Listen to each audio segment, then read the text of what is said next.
이게 대체 뭐예요, 어머니? 보면 모르겠니? 효도 계약서다.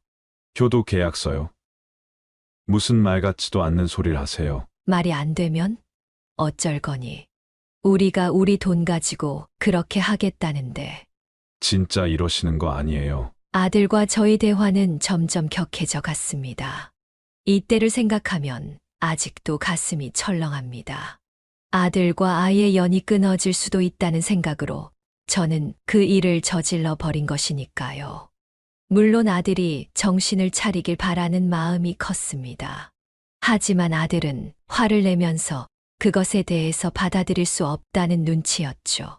며느리도 그 옆에 앉아서 말도 안 된다는 이야기를 계속 혼잣말로 했습니다.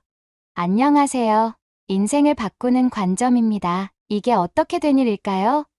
지금 어머니가 아들에게 효도계약서라는 것을 내밀었고 이에 어이없어하는 아들과 며느리인데요. 오늘은 부모 살림 다 거덜내려 했던 아들과 며느리에게 큰 가르침을 주셨다는 박성자님의 사연입니다. 어떤 내용의 이야기일지 바로 들어보도록 하겠습니다. 안녕하세요. 저는 올해로 67이 되는 박성자라고 합니다. 저는 오늘 아들과 며느리에 대한 이야기를 털어놓으려고 합니다. 집안 사연을 누군가에게 털어놓는다는 것이 참으로 부끄러운 일이라는 것은 압니다. 하지만 이렇게 이야기를 하지 않으면 마음이 너무 답답하기도 하고 또 특히나 위로를 받고 싶다는 생각도 들어서 사연을 쓰게 되었습니다. 또한 사연을 쓰면서도 그동안 참으로 고민도 많았고 또 마음고생도 많이 했습니다. 바라건대 이 이야기를 듣고 여러분들이 함께 저희 상황에 대해서 판단을 해주셨으면 좋을 것 같아요. 저에게는 아들 하나가 있습니다. 아이를 많이 낳고 싶었지만 상황이 참으로 녹록치 않았고 또 남편이 인테리어 일을 했었기 때문에 전국을 돌아다니는 날이 많았습니다. 그래서 아이들을 많이 키우기보다는 한 명만 낳아서 잘 키우자는 그런 생각을 하게 되었죠. 아들 같은 경우 어릴 때부터 과묵한 아이였습니다. 아버지는 늘 일을 나가 있었기 때문에 제 이야기를 늘 잘 듣고 공부도 곧잘 하던 그런 아이였죠. 그렇게 성장을 해서 학교를 졸업하고 아들은 직장에 취업을 하게 되었습니다. 그때 처음으로 독립을 하게 되었는데 시원섭섭한 마음이 들더군요. 그러다 어느 날 때가 오게 되었습니다. 아들이 결혼을 한다고 며느리감을 데려왔습니다. 며느리는 생기발랄하고 밝은 얼굴을 가지고 있었죠. 그리고 밝은 느낌만큼이나 살뜰하게 다가오는 것이 참으로 좋았습니다. 그래서 결혼을 승낙하게 되었고 모든 것은 일사천리였죠. 하지만 아들이 결혼한 이후 사뭇 많은 것들이 변해가기 시작했죠. 어머니, 이거 다리미 안 쓰시는 거예요? 아니, 그거 종종 쓰는 건데. 왜 그러니 새아가? 저희 집에 다리미가 고장이 났는데 새로 사려니까 너무 비싸지 뭐예요. 그래서 중고라도 찾고 있었는데 어머니 집에 다리미가 2개 있길래 물어봤어요. 아, 그러면 그거 가져다 쓰려무나. 가끔 쓰는 거고 나는 내가 쓰던 게 편하니까. 처음에는 이런 며느리의 모습이 알뜰살뜰해서 좋아 보였습니다. 요즘에 돈만 쓰기 좋아하는 젊은 사람들이 참으로 많죠. 그래서 저는 차라리 조금 궁색할 수는 있어도 알뜰살뜰 아끼는 것이 훨씬 낫다고 생각을 했습니다. 하지만 날이 갈수록 며느리의 이런 모습들은 점점 심해지기 시작했습니다. 처음에는 그저 그러려니 이런 생각을 했었죠. 또 제가 시어머니가 된 입장이고 며느리가 또 저희 아들이랑 같이 사는 것이기 때문에 저희 아들에게도 좋은 것이라고 생각을 했었습니다. 그리고 그렇게 며느리와 처음으로 함께한 명절 설날이 되었습니다. 남편과 저는 아들이 출가하고 나서는 조촐하게 명절을 보내는 것이 익숙했지만 처음으로 아들네가 찾아오는 명절이었기 때문에 이번에는 힘을 좀 썼습니다. 각종전이며 또 소고기도 준비를 하고 아들이 좋아하는 삼계탕까지도 열심히 해놓았죠. 준비를 하는데 생각보다 시간이 한참 걸렸지만 그래도 아들과 며느리가 좋아할 모습을 떠올리면서 열심히 준비를 하였습니다. 그리고 명절 당일이 되어서 며느리와 아들이 찾아왔죠. 식사를 같이 하는 자리에서 며느리는 제 음식을 정말 좋아하더군요. 어머니, 이거 전 어떻게 하신 거예요? 너무 맛있는데요? 아, 그래. 다행이구나. 이거 좀 싸가거라.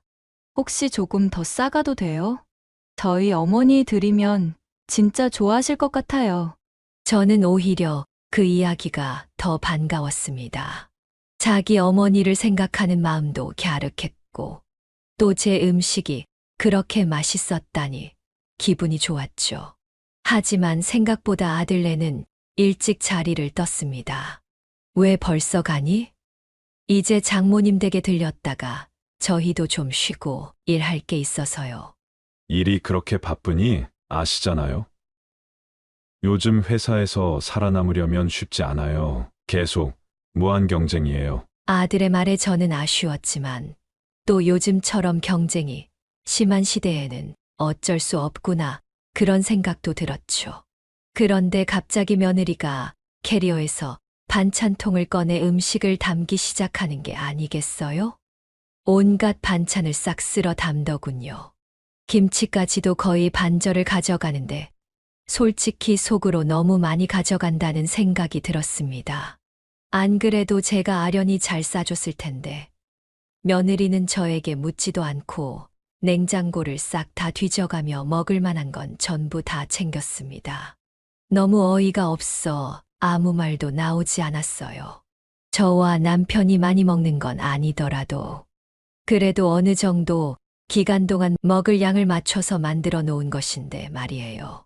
그렇게 아들과 며느리가 떠나자 음식의 절반은 사라졌고 또 설거지 거리만 잔뜩 남아있더군요. 저는 다소 속상하고 허무한 느낌이 들었습니다. 여보, 너무 음식을 많이 가져간 것 같아요. 그럴 수 있지. 뭘 그런 거 가지고 그래? 당신 음식 맛있다고 하면서 먹었으니까.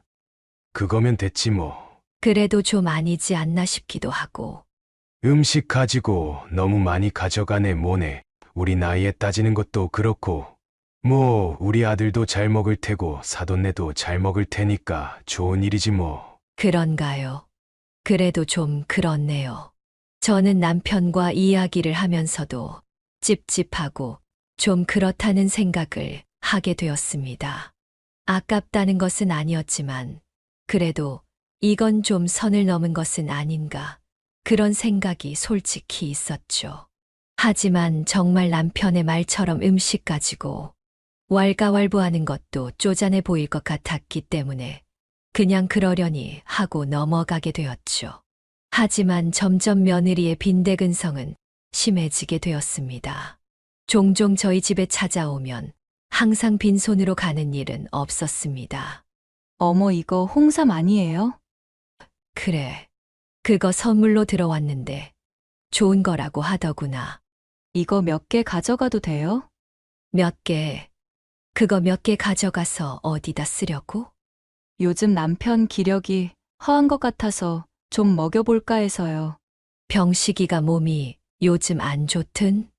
아무래도 회사에서 일하는 게 쉽지는 않은가 봐요. 그래, 그럴 수 있지. 몇 개 가져가지 말고 다 가져가서 먹으려무나. 어머님 거는요? 우리야 뭐 아픈 데도 없고 또 선물 들어오면 그거 먹으면 되니까. 저는 이렇게 이야기를 할 수밖에 없었습니다. 며느리가 아들을 내세워서 뭐가 필요하다 말다 그러는데 딱 잡아서 안 된다고 하는 것도 야박해 보인다는 생각을 했기 때문입니다. 그래서 결국에 순순히 저희가 먹을 건강식품 같은 것들까지도 며느리의 손에 들려보내게 되었죠. 그러다가 사돈댁의 생일이 되어서 한번 저희가 방문을 하게 되었습니다. 아이고, 이렇게 초대해 주셔서 감사합니다. 밖에서 식사를 하면 되는데 직접 이리 음식을 차리시고.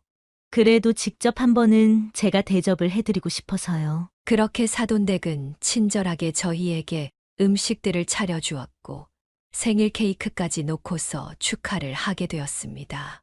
저희는 선물로 이것저것 준비를 하다가 산삼과 함께 몸에 좋다는 상황버섯 등을 준비해서 주었죠.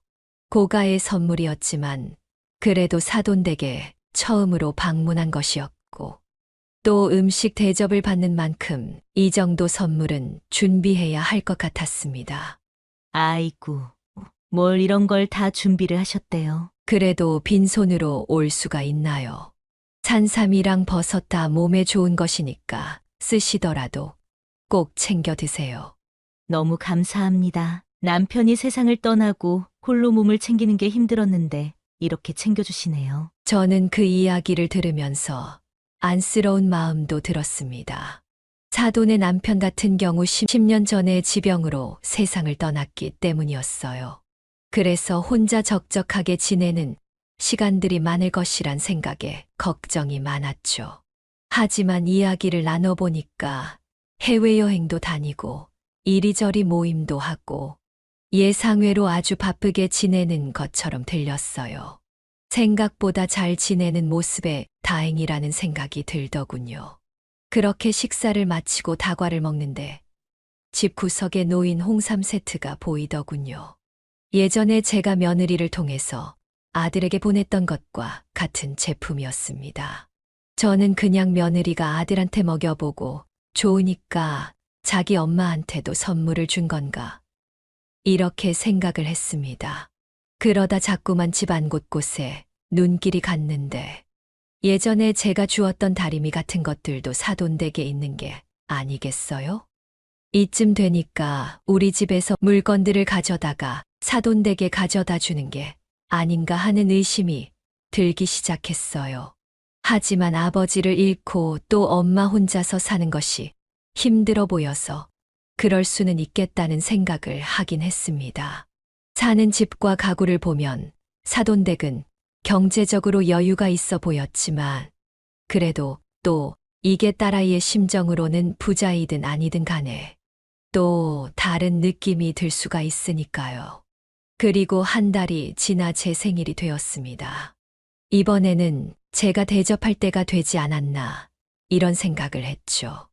남편이 간단하게 식당에서 먹으면 어떻겠냐는 이야기를 했지만 또 사돈댁에서 얻어먹은 것이 있으니까 그냥 넘어가기도 그랬습니다. 그런데 제 생일 며칠 전에 아들에게서 연락이 왔습니다. 장모님이 대상포진에 걸려서 집에서 쉬고 있어서 며느리가 병간호를 가야 한다고요.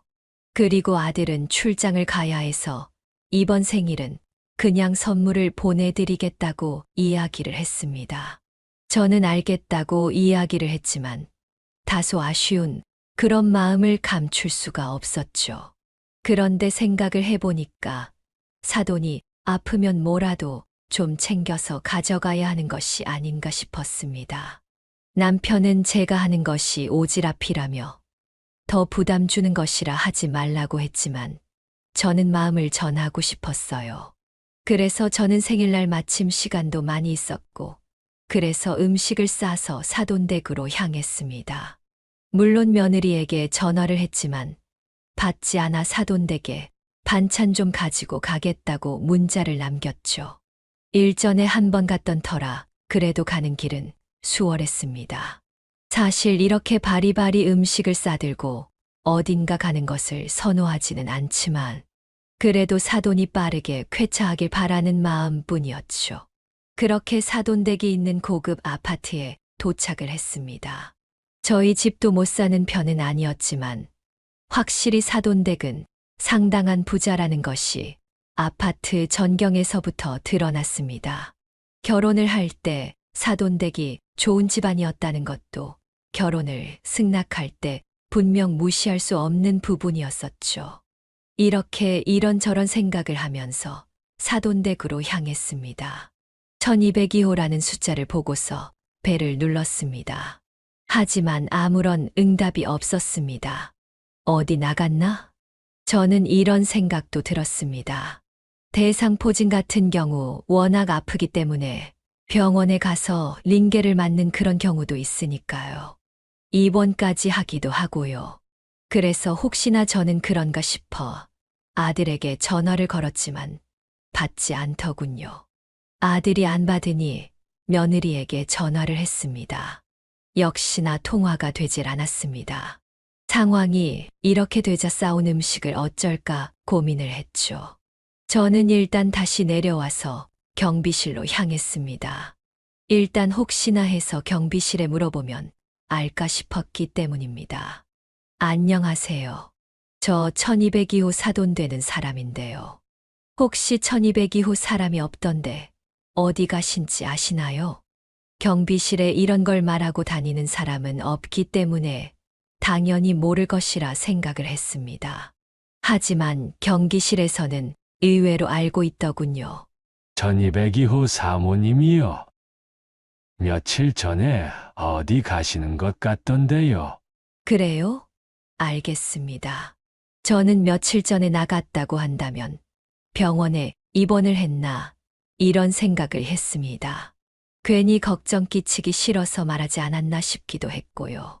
애써 여기까지 왔지만 일단은 되돌아가는 것이 좋을 것 같다는 생각을 했습니다. 그렇게 집에 가려고 천천히 근방으로 나가 택시를 잡으려고 했습니다. 하지만 잘 잡히질 않더군요. 그렇게 조금 시간이 흘렀는데 좀 지치기도 했고 또 화장실도 잠깐 들르고 싶다는 생각이 들었습니다. 그래서 아파트 바로 앞에 있는 카페에 들리게 되었죠. 저는 차를 한 잔 시킨 뒤에 화장실에 다녀와 오랜만에 카페에서 차를 마시던 중이었습니다. 그런데 멀리서 익숙한 차 한 대가 보이더군요. 아들 차와 똑같은 차가 천천히 서행을 하면서 아파트로 들어가는 모습이 보였습니다. 물론 아들 차와 같은 기종이 한두 대는 아니었기 때문에 뭐 그러려니 하고 넘어갈 수도 있었죠. 하지만 저는 문득 그냥 직감적으로 혹시나 하는 마음에 급하게 다시 사돈댁이 있는 아파트 안으로 들어가게 되었습니다. 그러자 멀리서 트렁크에서 짐을 내리고 있는 아들과 며느리 그리고 사돈의 모습이 보였습니다. 트렁크에서 캐리어 서너 개를 꺼내는데 병원을 다녀온 느낌은 아니었습니다. 사돈도 선글라스까지 끼도 있었고 며느리도 화려한 복장을 하고 있더군요. 저러고서 병원에 가는 사람들이 있을 리가 없었죠. 그래서 저는 순간 깨달을 수 있었습니다. 지금 몰래 여행을 다녀온 것이라는 것을요. 확실히 멀리서 지켜보니 기분 좋았는지 왁자지껄한 소리가 들렸습니다. 그제야 저는 분노가 일었습니다. 제 손에 들린 음식들이 참으로 뭐랄까요? 저의 멍청함 때문에 수치스럽게 느껴진다고 해야 할까요? 그런 기분을 느낄 수가 있었죠. 아마도 사돈과 아들 부부는 놀러 갔다 온 것이 틀림이 없었습니다. 저는 놀라간 것 자체가 그렇다기보다는 거짓말을 하면서까지 저를 속였다는 것 자체가 굉장히 충격적이었습니다. 저는 곧바로 집으로 돌아오게 되었습니다. 거기 더 서서 멍하니 있어봤자 저만 처량한 신세가 될 뿐이기 때문이었습니다. 그리고 휴대폰을 확인해 봤는데 여전히 제가 부재중 통화를 남겼던 것에 대해서는 답장이 오지 않은 상태였죠. 아마도 여행을 갔다 오느라 정신이 없었던 모양입니다. 저는 다시 한번 며느리에게 문자를 보내봤습니다. 어디니? 사돈댁에 들려서 음식 좀 주려고 하는데 아플 땐 잘 먹어야 하니까 내가 음식을 좀 해다 주면 좋을 것 같다. 그러자 이번에는 금방 문자가 날아왔습니다. 아니에요, 어머니. 엄마가 지금은 몸이 좋아지시고 있고 오늘 병원에 가서 하루 정도 입원하실 거라고 들었어요. 말씀만으로도 감사해요, 어머니. 이렇게 문자가 온 것이었습니다. 거짓말이 참으로 능숙하다는 생각이 들었죠. 이번에는 아들에게 문자를 보내보았습니다. 얘야, 출장 갔다던 일은 어떻게 됐니? 별일 없는 거니? 물론이죠, 어머니. 잘 끝내고 이제 들어갈 거예요. 저는 아들의 거짓말에도 기가 찼습니다. 그렇다면 아까 본 것은 제가 헛개비를 본 것일까? 이렇게까지 생각이 들었습니다. 차라리 헛개비를 본 것이라면 더 나을 것 같았죠. 그랬다면 오히려 마음에 상처를 입지는 않았을 테니까 말입니다. 아들과 며느리가 입에 침도 바르지 않고 이렇게 거짓말을 하는 것에 대해서 도저히 용서가 안 되었습니다. 머릿속에는 어느새 그 생각만이 맴돌았어요. 제가 막 그렇게 뭔가 심각하게 생각하고 이러는 것은 정신건강에 좋지 않아서 피하는 편인데 이번에는 그것이 마음대로 되질 않더군요. 그래서 저는 이 일을 어떻게 해야 할까 진심으로 고민을 했습니다.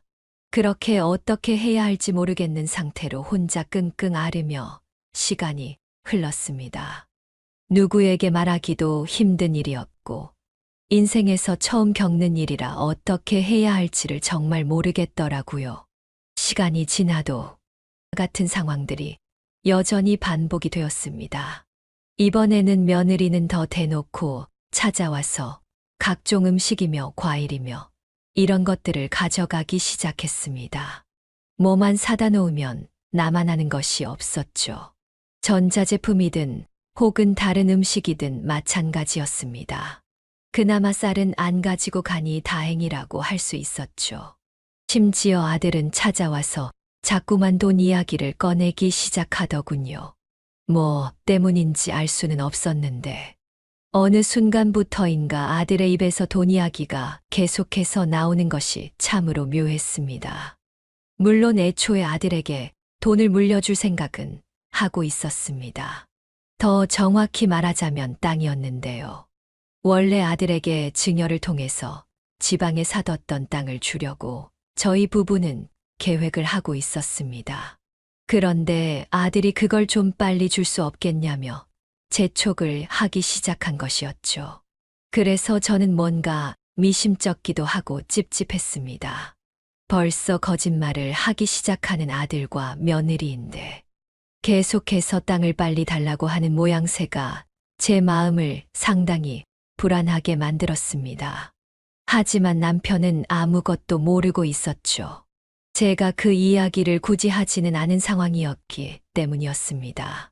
그러니까 아들의 이야기에 아무것도 모르는 남편은 알겠다고 덥석 이야기를 해버리는 것이었습니다. 저는 가만히 그 모습을 지켜보고 있었죠.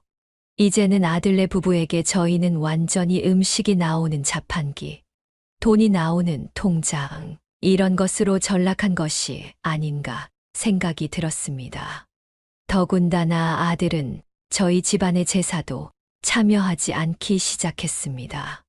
원래 아들은 장손이었기 때문에 제사를 이어받아야 했습니다. 물론 요즘 세상에 제사를 안 지내는 집도 많고 또 저도 그렇게 그것을 중시하지는 않습니다. 하지만 남편은 또 달랐어요. 남편은 자신이 세상을 떠난 뒤에야 어떻게 될 줄은 모르지만 그래도 자신이 있는 동안에는 어떻게든 기본 전통이 이어지길 바랬습니다. 그것에 대해서 아들도 마땅히 존중을 했습니다. 저는 아들이 그래도 제사를 지내긴 싫지만 아버지의 뜻이기 때문에 그에 대해서는 존중한다고 생각했어요. 그러나 어느 순간부터인가 아들은 바쁘다는 이유로 제사에도 나타나지 않기 시작했죠. 회사 일이라는 핑계는 정말 만능이었습니다. 늘 일이 바쁘고 출장이 있고 이런 식이었죠. 저는 그때마다 과거의 그 생각들이 떠올랐습니다. 제 생일날 아들이 장모와 함께 몰래 여행을 다녀왔던 사건 말이죠. 그건 계속해서 트라우마처럼 제 머릿속에 계속 남아서 맴돌았습니다. 그러던 와중 저는 더 충격적인 사건을 맞이하게 되었습니다. 어느 날은 아들 부부가 저희와 사돈을 모시고 여행을 가고 싶다고 하더군요. 좋은 리조트를 잡아놨다고 하면서요. 일전에 그런 일이 있었기에 저는 딱히 내키지는 않았습니다만 그래도 남편이 내심 엄청 좋아하는 것 같아서 함께 동행을 하게 되었습니다. 그렇게 함께 하게 된 여행은 의외로 좋았습니다. 저도 서운하고 또 마음 속에 삭힌 부분들이 있었기는 했지만 그냥 참고 넘기는 게 서로를 위해 좋지 않을까 생각이 들 정도요. 남편에게 그날 일을 굳이 말하지 않은 이유는 남편까지 그 일을 알게 되어서 괜히 역정을 내거나 마음의 상처를 안는 일이 없길 바라는 마음이 컸기 때문이었죠. 우리는 동해를 구경하기도 하고 또 한참이나 해안을 걸으면서 이런저런 이야기를 나누기도 했습니다. 저녁에는 조개구이들을 먹었는데 상당히 맛있었고 기분도 좋았죠. 또 계산도 사돈댁이 해준다고 해서 감사히 먹을 수가 있었죠. 그리고 저녁이 되어서 저희는 각자 예약해 둔방으로 가게 되었습니다. 남편과 함께 묵는 숙소는 굉장히 깔끔하고 좋았는데 바다 전경이 보이는 뷰가 아름답고 운치가 있었습니다. 저는 저녁 시간이 지났을 무렵 숙소에서 나와 아들 방으로 향했습니다. 저희 방은 6층이었고 아들 방은 5층에 있었는데 잠깐 이야기 좀 하기 위해서였습니다. 제 마음도 정리가 어느 정도 되었고 혹시나 그 일에 대한 제가 모르는 오해를 풀기 위해서 그리고 만약 제가 본 사실이 맞다면 그동안의 일들을 이야기하며 아들이 이제부터는 제대로 정신을 차리고 거짓말을 차라리 하지 않고 반성하길 바라는 마음에서였습니다. 하지만 아들과 며느리는 방에 없는 듯 했습니다. 노크를 해도 따로 대답이 없더군요. 아들에게 전화를 걸었습니다. 그런데 통화 중이더군요. 저는 그래서 리조트 4층에 위치한 공용 공간으로 향했습니다. 이곳 리조트 같은 경우 4층의 뷰가 좋은 쉴 수 있는 공간과 함께 카페나 편의점 같은 시설이 있는 곳이었습니다. 그래서 그곳에서 잠시 생각을 좀 해보려고 했습니다. 사실 오늘 아들에게 그간 내가 진실을 알고 있었다. 하지만 내가 모른 척하고 넘어갈 테니 다음부터는 그러면 안 된다. 이런 이야기를 해보려고 했습니다. 제가 이런 말을 하지 않으면 앞으로도 비슷한 상황이 반복될 것이라고 생각을 했기 때문입니다. 그런데 카페 저 귀퉁이에서 창밖을 보면서 바깥을 바라보며 통화를 하고 있는 익숙한 뒷모습이 모였습니다. 아들이었습니다. 저는 아까부터 도대체 누구랑 그렇게 전화를 하는지 궁금했습니다. 저는 카페 라운지에 들어가서 아들에게 말을 걸려고 하는데 아들의 통화 이야기가 들렸습니다. 아, 모르겠어. 노인네들이 돈을 줄지 모르겠네. 아니, 당장 아버지가 주시겠다고는 했는데 그거 현금화 시키는데 시간이 얼마나 들어갈지 모르겠단 말이야. 그리고 그 돈으로 장모님이랑 집을 합치기로 했는데 뭐 불편하긴 하지만 그래도 어차피 집도 넓어지고 훨씬 큰 곳으로 갈 수 있을 테니까 좋을 것 같아. 저는 아들의 통화를 듣고는 충격에 빠질 수밖에 없었습니다. 지금 제가 듣고 있는 이야기들이 현실인지 잘 분간이 안 되었습니다. 결혼을 처음 할 때 돈도 아낄 겸 그리고 아들네 부부가 돈도 모을 겸 해서 저희랑 같이 사는 게 어떻냐고 물어봤던 적이 있었습니다. 하지만 아들은 한사코 반대를 했었죠. 자신들이 이제는 알아서 살아야 할 때라면서 반대를 했었는데요. 하지만 지금 들려오는 이야기는 사돈댁과 집을 합쳐서 산다는 이야기를 하고 있는 것이었습니다. 저희와는 전혀 어떤 상의도 없었고 또 언질도 없었습니다. 물론 다 큰 성인이고 자기가 살 방법은 자기가 결정한다고는 하지만 이내 마음에 섭섭한 마음이 커졌습니다. 그리고 특히 왜 우리 부부가 가지고 있는 땅을 그렇게 빨리 원하는지도 알게 되었습니다. 아들이 사돈댁과 집을 합칠 때 최고급 주택으로 들어가려는 것 같았습니다. 그래서 돈이 더 필요했던 것 같았죠. 저는 더 이상 듣지 않고 돌아섰습니다. 차마 듣지 못할 걸 들을까봐 겁이 났기 때문입니다. 그런데 그 뒤로 이어지는 이야기도 충격이었죠. 당연히 부모님보다는 장모님 댁이지. 돈이 훨씬 많잖아. 그쪽에 줄을 서야 뭐 떡고물이라도 떨어지지. 우리 부모님 아무것도 없어. 거기 붙어서는 평생 떡고물 하나도 못 먹어. 이런 이야기를 아무렇지도 않게 대놓고 하는 것이었습니다. 아무리 모르는 사람들과 있는 공간이라지만 부끄럽지도 않은가 싶었습니다. 저런 불효막심한 이야기를 아무렇지 않게 하는 것을 보고서 저는 제 아들이 맞나 싶었습니다. 혹여나 뒷모습만 똑같지 아예 다른 사람이지 않을까 생각했기 때문입니다. 하지만 목소리도 똑같았고 그 특유의 말투 또한 똑같았죠. 전화하는 그 남자는 틀림없이 제 아들이었습니다. 저는 그대로 바로 숙소로 향하지 못했습니다. 1층으로 나와서 잠시 리조트 주변을 거닐었습니다. 눈물이 나는 것을 겨우겨우 진정시키기 위해서였습니다. 우리 부부는 정말 온갖 고생을 하면서 아들을 키워냈습니다. 아들이 건강하게 그리고 부족함 없이 자라기를 바랬기 때문에 정말 아들의 교육에 대해서 또 먹거나 입는 것 등 모든 면에서 지원을 아끼지 않았습니다. 남들이 유난이라고 할 정도로 아들에게 투자를 했죠. 고등학교 때는 아이가 과외를 하고 싶다고 해서 수소문을 해서 당시 150만 원이나 하는 과외 선생님을 2명이나 붙여주기도 했습니다. 그 정도로 아들이 필요하다는 것에 대해서는 열과 성을 다했죠. 그런데 돌아오는 결과물이 이것이었습니다. 예설은들이 너무 애들한테 잘해주면 버릇없이 큰다고 했었는데 이건 버릇이 없는 정도가 아니었습니다. 회사에서 다른 사람한테도 이렇게는 못 대할 것입니다. 아니죠. 아예 모르는 사람한테도 이런 식으로 생각하고 등쳐먹을 생각은 못할 겁니다.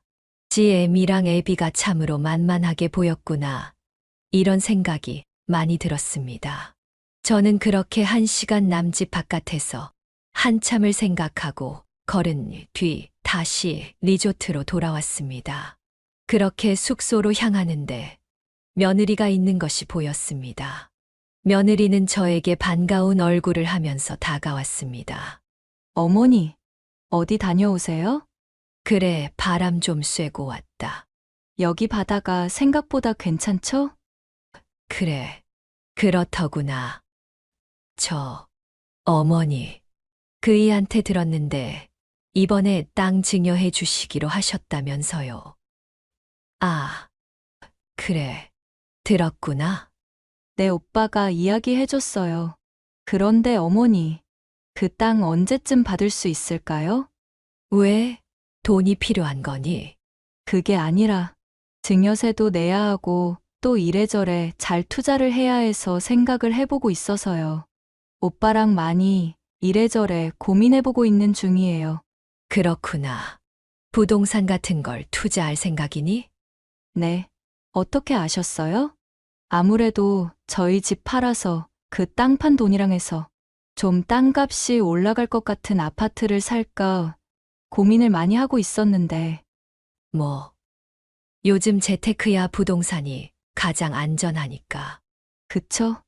어머니도 그렇게 생각하시죠? 그래서 말인데, 어머니, 그 땅 말고도 다른 땅도 조금 더 있다고 알고 있는데, 그것까지 혹시 같이 주실 수도 있어요? 며느리는 해맑게 물었습니다. 저는 기가 막혔습니다.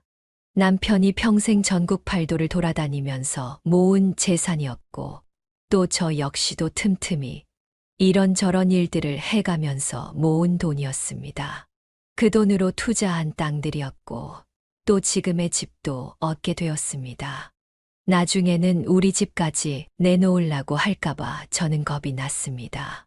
하기야 저들에게는 저는 항상 주는 사람이었기 때문에 그렇게 여겨질 수도 있을 것이란 생각을 했습니다. 저는 생각해보겠다고 이야기를 한 뒤 숙소로 향했습니다. 그리고 남편과 이야기를 나누게 되었죠. 남편은 제 이야기를 듣더니 불같이 화를 내었습니다.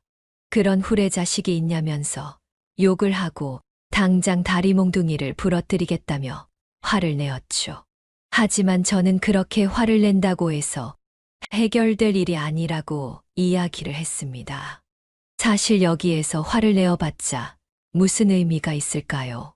애들에게 진정한 가르침이나 줄 수 있을까요?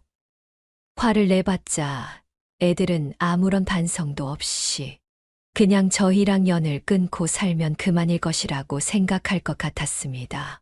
그래서 남편과 깊은 고민을 하게 되었습니다. 그렇게 여행을 다녀온 뒤 우리 부부의 일상은 밝을 수는 없었습니다. 그런 제 이야기가 아직도 사실이냐고 남편은 종종 묻고는 했습니다. 도저히 믿기지 않는 이야기였기 때문입니다. 그 뒤로도 며느리는 찾아와서 몇 번이고 이런저런 물건들을 가져갔습니다. 그때부터 남편은 그런 며느리의 행동이 아니꼽게 보이기 시작한 것 같았습니다. 따로 인사도 받지 않고 방에 들어가거나 그런 모습들을 보면서 며느리도 이상하다는 그런 낌새는 눈치를 챘을지도 모릅니다. 하지만 아들도 그렇고 또 종종 같이 찾아와서는 이런저런 이야기를 했습니다. 그러다가 이런 이야기도 나왔죠. 어머니, 저희 애를 가질 계획을 생각하고 있는데 어떻게 생각하세요? 뭘 어떻게 생각하니? 가지고 싶다면 가지는 것 아니니? 저는 이렇게 아들의 물음에 답변을 했습니다. 그런데 아들은 그게 아니라는 듯 이야기를 했습니다. 아니, 사실 요즘 세상에 할머니 도움 없이 크는 손자들이 어디 있어요? 그래서 여쭤보는 거예요. 저도 집사람도 일을 하니까 낮에 아이를 봐줄 사람도 없고요.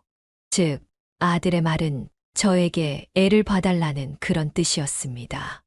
혹여라도 아이를 가지게 된다면 말이죠. 저는 그것을 당연하듯 요구하는 아들을 보면서 도대체 아들에게 저란 존재는 무엇인가 점점 곰곰이 생각하게 되었습니다. 사돈댁도 있지 않니? 그렇게 말하자 이번에는 며느리가 이야기를 했습니다. 엄마가 이번에 카페 사업을 하신다고 하셔서 아마도 시간이 없지 않을까 싶어서요. 저는 사돈이 카페 사업을 할 것이라는 것도 처음 들게 되었습니다.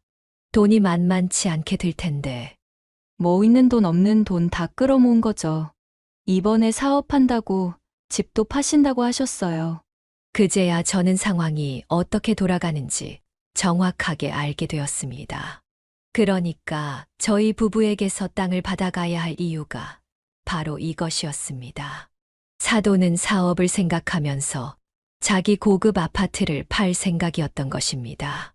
대신 아들네 집을 팔고 우리 부부의 땅을 받아서 판 돈을 합쳐서 더 넓은 곳으로 이사를 가서 같이 살려는 계획인 것 같았습니다. 저는 고개를 끄덕이면서 그래 알았다. 이렇게 대답하고는 말았습니다.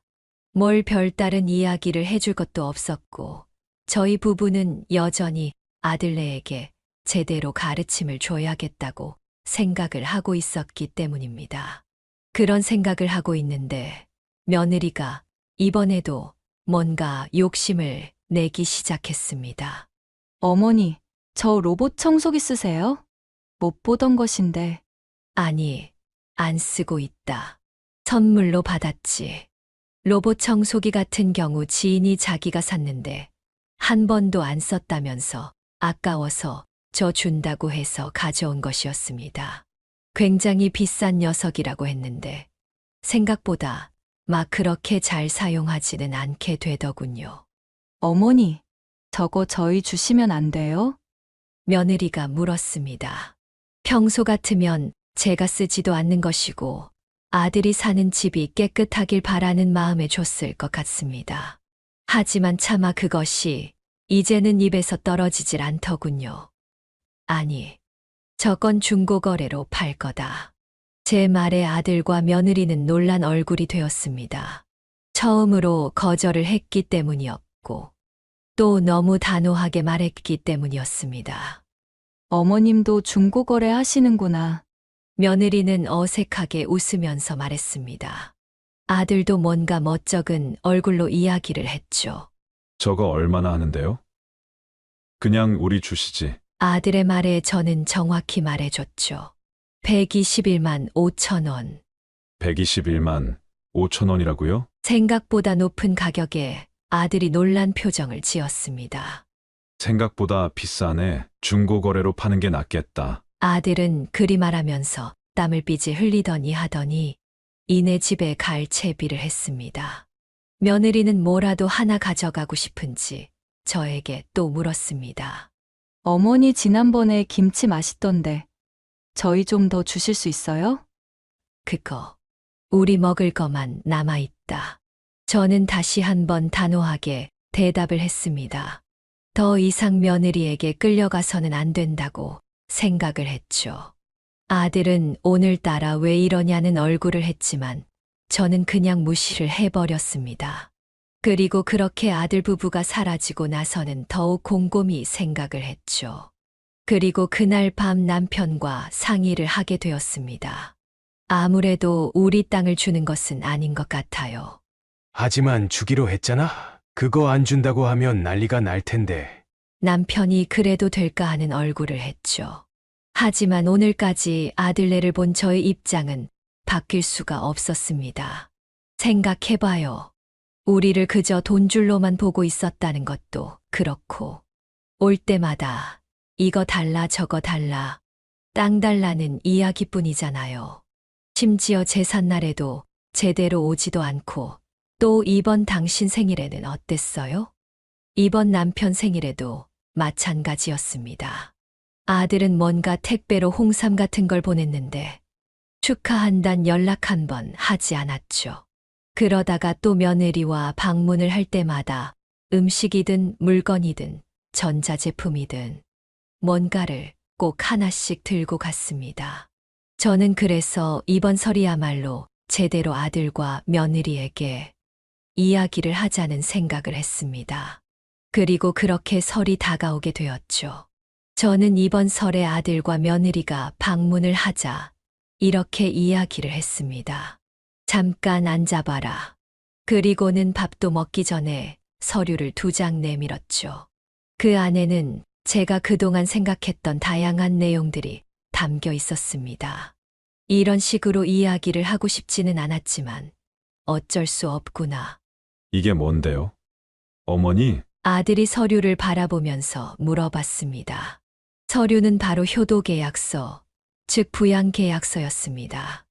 효도계약서라니 낯선 분들이 계실 텐데요.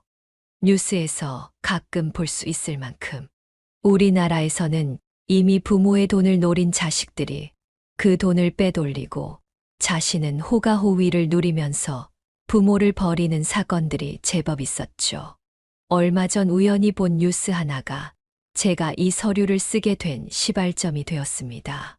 그 뉴스에서는 아들 명의로 오피스텔 등을 물려준 아버지가 있었는데 아들이 이것을 물려받은 뒤 전혀 부양의 의무를 하지 않아서 아버지가 고소를 했다는 내용이었습니다. 그런데 놀랍게도 판결에서 실제로 증여를 받은 사람이 부양 의무를 이행하지 않을 경우 증여자는 그 증여를 언제든지 취소할 수 있다는 것이었습니다. 저는 굳이 그 핵심 내용들을 추려서 서류로 만든 것이었죠. 물론 효도계약서라는 것이 실제로 법에 존재하는 것은 아니었습니다. 하지만 모든 거래에는 그 계약서를 만드는 순간 법적으로 따져볼 수 있는 것들이 생기는 법입니다. 저는 그래서 효도계약서라는 것을 정말 유치하지만 40이 다 되어가는 아들에게 내밀었습니다. 아들은 그것을 받아들고 불쾌하다는 표정을 지었습니다. 어머니, 제가 못한 게 뭐가 있다고 이러세요? 그러자 이번에는 남편이 나서서 분노를 참으며 이야기를 했습니다. 다 들었다. 내 놈이 왜 그렇게 우리 땅을 독촉하면서 달라는지 사돈 모시고 살 생각이더냐? 아들과 며느리는 남편의 말에 놀란 표정을 지었습니다. 나는 사돈을 모시고 사는 것에 반대할 생각은 없다. 오히려 잘된 일일 수도 있지. 사돈은 혼자서 사니까. 다만 너희는 뻔뻔하게 거짓말을 하고 우리 땅을 달라고 독촉을 했다. 그리고 우리를 돈줄로 보고 음식이나 만드는 식모 취급을 해왔다는 것. 부정할 수 있어? 남편의 말이 벼락같이 떨어졌습니다. 그러자 며느리도 아들도 아무런 이야기를 못했죠. 계약서 잘 보거라. 저는 그러면서 계약서의 조항 하나하나를 이야기해 줬습니다. 우리가 정확히 가진 재산은 그 아래 써 있다. 내가 얼마큰 효도를 하느냐에 따라서 가져가는 지분이 달라질 거야. 나머지 재산은 우리 남은 여생 편하게 보내는데 쓸 거 빼고 전부 사회에 환원할 거다. 기부한다는 이야기야. 그 말에 며느리와 아들은 난처한 얼굴이 되었습니다. 아니, 아무리 그래도 어머니, 이건 너무. 며느리가 말했습니다. 그리고 사돈댁에도 이 이야기는 해둘 거다. 너희들 행실을 아는지 모르는지 모르겠지만 적어도 이건 우리가 받아야 할 최소한의 대우이자 너희에게 하는 경고야. 우리는 널 키울 만큼 키웠고 그 의무를 다했다. 남편이 칼같이 이야기를 하자 아들은 고개를 푹 숙였습니다. 이런 식으로 아들에게 효도계약서라는 것까지 메밀 줄은 꿈에도 상상을 못했습니다. 너무 하세요. 진짜로 이건 아닌 것 같아요. 저희가 잘못을 했다면 얼마나 잘못했다고. 어떻게 이렇게 저희에게 냉정하게 구실 수가 있어요? 음식 그거 몇 개 가져다 먹었다고 이러시는 거예요? 맞아요, 어머니? 저희가 음식을 좀 가져가고 얌체스럽게 군 건 사실이지만 이렇게까지 하시는 건 완전히 남만도 못한 거예요. 그리고 주시기로 한 땅 그거 주셔야지. 이렇게 말을 바꾸시면 저희는 어떻게 해요? 저희도 나름대로 계획을 세워둔 것들이 있는데요. 며느리와 아들은 발에 불똥이 떨어진 듯 말을 내뱉기 시작했습니다. 그들의 이야기를 들으니 더 억장이 무너지는 것 같았죠. 확실히 지금 며느리와 아들의 눈에는 저희가 돈으로 보이는 것이 분명했습니다. 생각을 바꿀 일은 없다. 그것 계약서대로 하고 싶다면 사인을 하고 아니라면 우리는 우리대로 계획을 세워서 돈을 쓸 거다. 저는 냉정하게 말했습니다. 하지만 이렇게라도 애들에게 정신을 바싹 차리도록 만들어야 했습니다. 요즘 세상이 아무리 거꾸로 돌아가고 요지경이라고 하지만 제 부모 살 파먹는 짓을 부끄럽지 않게 여기는 것은 도리를 벗어난 일이었습니다. 짐승도 그렇게는 살지 않기 때문이죠. 그렇기 때문에 저는 이 모든 것들을 바로 잡기 위해서 이 계약서를 내밀게 된 것이었습니다. 저는 계속해서 말을 이어갔습니다. 부모에게 지원할 생활비 액수, 부모의 주거 및 생활환경에 대한 지원 방법, 정서적인 교류 방법과 횟수 등이 다 빈칸으로 되어 있을 거다. 그건 너희가 알아서 결정을 할 사안이야. 그리고 재산은 n분의 1씩 조금씩 증여를 할 거야. 하는 만큼 돌아간다는 이야기지. 저는 이렇게 말을 하면서도 속이 참담한 것은 어쩔 수가 없었습니다. 그러나 진짜 아들 며느리네와 연을 끊고 살 수는 없었고 또 이들을 아직 바로 잡을 시간이 있다는 생각이 들었기 때문입니다. 그날 설에는 식사 자리는 없었습니다. 그렇게 아들네가 돌아가고 나서 남편과 저는 식탁에 앉아 이야기를 했습니다. 이게 잘한 일일까요? 제 물음에 남편은 말했습니다. 당신이 이 제안을 했을 때 나는 이게 맞구나 싶었어. 이렇게라도 가르치지 않으면 저 놈들 완전히 우리가 키웠다는 게 부끄러운 놈들이 될 거야. 저는 고개를 끄덕일 수밖에 없었습니다. 지 부모도 돈줄로만 보는데 밖에 나가서는 얼마나 많은 사람들에게 해악을 끼치며 살게 될까요? 이런 생각을 한다면 적어도 지금 다소 말도 안 되는 것 같고 힘들지만 이렇게라도 해서 정신을 차리도록 만드는 것이 맞다는 생각이 들었죠. 그리고 적어도 정신이 제대로 박혔다면 이렇게까지 지 부모가 이야기를 하는데 어떤 뜻인지 못 알아들으리라고는 생각하지 않았습니다. 만약 좋은 대학의 대기업까지 들어간 아들이 이것을 보면서 어떤 반성도 하지 못한다면 그것이야말로 최악이었죠. 그것이야말로 저희 부부가 평생을 갈아 넣어서 키운 아들 농사에 실패했다는 뜻이기 때문이었습니다. 그렇게 한 달여간 아들과 며느리에겐 아무런 소식도 없었습니다. 저희 부부는 조용히 기다리기로 했습니다. 어떠한 응답이라도 있길 바라는 마음으로 있었죠. 어쩌면 그냥 이대로 연락이 끊길까 싶기도 했습니다. 왜냐하면 사돈에게도 장문의 메시지를 그날 당일 보냈기 때문이었습니다. 이런 일들이 있었는데 그것을 알고 계시냐? 어떻게 생각하시냐? 그래서 저희는 이런 결정을 내렸다는 이야기였습니다. 하지만 저는 굳게 다짐한 일을 했죠. 설령 이 일로 사이가 틀어진다고 한들 어쩔 수 없는 일 아닐까, 이렇게 마음을 먹었습니다. 사실 기존의 아들의 말로 들었던 그리고 며느리의 행동으로 파악했던 저희 처지라면 그것은 이미 부모, 시부모의 관계도 아니었습니다. 그냥 호구처럼 퍼주는 그런 노인일 뿐이었죠. 그리고 저희는 실제로 가지고 있던 땅들을 대부분 처분했습니다. 자식들에게는 말하지 않았었던 땅도 있었는데 그 부분까지 처분을 하자 재산이 제법 되었습니다. 노력하며 살아온 증거였죠. 그리고 우리 부부는 이것을 가지고 실제로 봉사활동을 다니면서 조금씩 기부를 하면서 살기로 했습니다. 남편도 인테리어 기업에서 고문 역할을 하면서 아직도 일을 하고 있었는데 은퇴를 결정했습니다. 이제는 정말로 우리를 위한 시간을 보내야겠다는 그런 생각을 했기 때문이었죠. 그렇게 남편이 퇴직을 하고 난 뒤에 아들에게 연락이 왔습니다. 그동안 자신의 잘못을 반성한다는 이야기를 하는 모습이었습니다. 그리고 땅에 대해서는 주시던 안 주시던 상관없다는 이야기를 하는 것이었습니다. 다만 그 이야기가 있고 나서 아직은 충분히 생각이 정리가 되질 않았는지 찾아오지는 않았습니다. 그렇게 시간이 더 지나고 문득 어느 날 찾아온 아들은 고개를 숙이면서 용서를 빌었죠. 그런데 며느리의 모습이 보이질 않았습니다. 며느리와 제 계약서를 가지고 대판 싸웠다고 하더군요.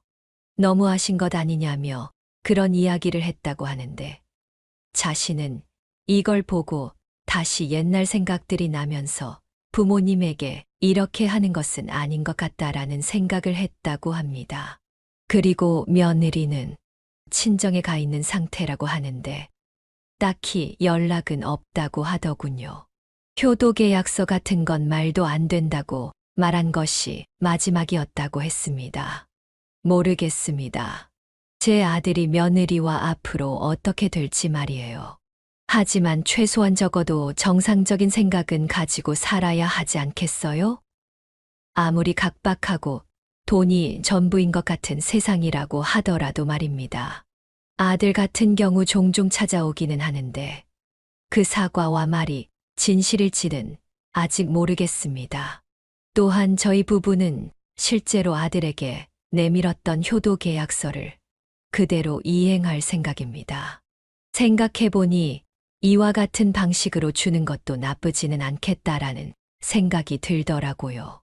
또 저희 또한 더 나이가 들게 되더라도 아들 손을 빌려서 살 생각은 없는 상황입니다. 남편과 좀 더 뒤에 노후를 이야기했을 때 좋은 실버타운에 같이 들어가는 게 낫겠다는 판단을 했죠. 그곳에는 요즘 의사도 실시간으로 거주하고 있고 음식 등도 다 케어가 된다고 하더군요. 물론 가격이 만만치는 않지만 그 정도 돈은 이미 모아둔 상황이기 때문에 큰 걱정은 없는 상태입니다. 다만 아들이 아직도 얼굴이 펴지지 않는 모습이라 그것은 참으로 마음에 걸리고 가슴이 미어지는 것 같기는 합니다. 그리고 아들의 입에서는 아직도 며느리에 대한 이야기는 나오지 않는 것으로 봐서 상황은 좋지 않은 것으로 생각이 됩니다. 그래서 저는 괜히 아들의 결혼에 방해를 놓은 나쁜 시어머니가 아닐까 그런 생각도 하게 되었습니다. 하지만 누군가는 나쁜 사람이 되어서 뭔가를 제대로 알려줄 수 있다면